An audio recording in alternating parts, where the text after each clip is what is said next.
tahu kalian semua pada kangen sama cerita gue kan? Please bilang iya aja, walaupun kalian sebenarnya nggak kangen juga, kayak bahkan kalian nggak nyadar kalau gue udah seminggu lebih nggak upload cerita. Iya udah nggak apa-apa, pokoknya iya aja ya. Baik, mari kita bercerita lagi sesuai dengan request kalian.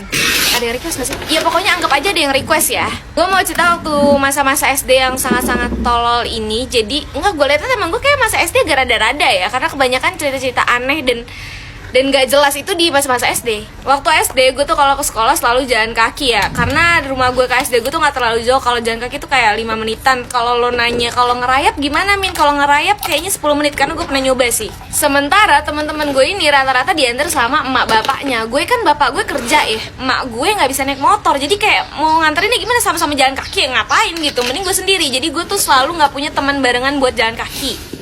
Kalau lo pada nanya lah, Farhan gimana Min, kan lo satu SD kan? Iya gue satu SD sama dia, tapi seperti yang kalian tahu gue sama dia tidak akur gitu. Jadi kalau barengan gue nggak mau barengan sama dia, jadi gue tuh selalu jalan duluan karena gue kayak jijik, nggak gitu, maksudnya kayak ya nggak mau aja barengan gitu. Even gue sama dia keluar barengan dari pagar pun kayak kita bakal misah nih menjauh gitu. Jadi kita dari dulu emang udah ada prokes gitu, kita social distancingnya parah gitu. Suatu hari gue lagi pakai sepatu nih, mau siap-siap berangkat sekolah, lagi di teras. Nah, karena pagar rumah gue ini jaring-jaring gitu, jadi kelihatan di depan jalanan yang lagi lewat tuh siapa.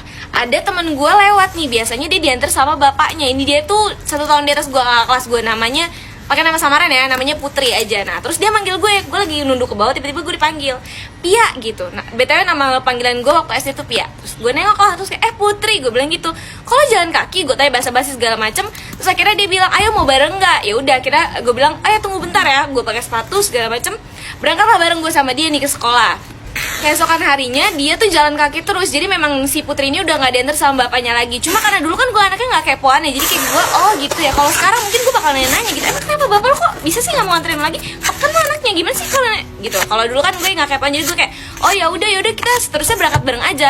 Nah terus besokannya tuh selalu berangkat bareng. By the way, si Putri ini tuh maksud bapak yang tadi gue bilang itu ada bapak tirinya. Jadi dia tuh anak yatim ya, kalau bapak yang iya yatim. Dan itu berlangsung ada kali 1 mingguan full. Setiap hari si Putri ini selalu nyamper gue setiap mau berangkat sekolah. Awalnya gue seneng karena gue punya teman barengan, tapi lama-lama gue sifat dakjal gue muncul nih, jangan ditiru ya. Jadi emak gue kan tahu nih kalau si Putri ini anak yatim. Jadi setiap Putri nyamper gue pasti selalu dikasih uang saku sama emak gue, dan itu tiap hari. Dan jumlahnya menurut gue gede waktu gue dulu SD. Dan muncullah gitu rasa iri, dengki.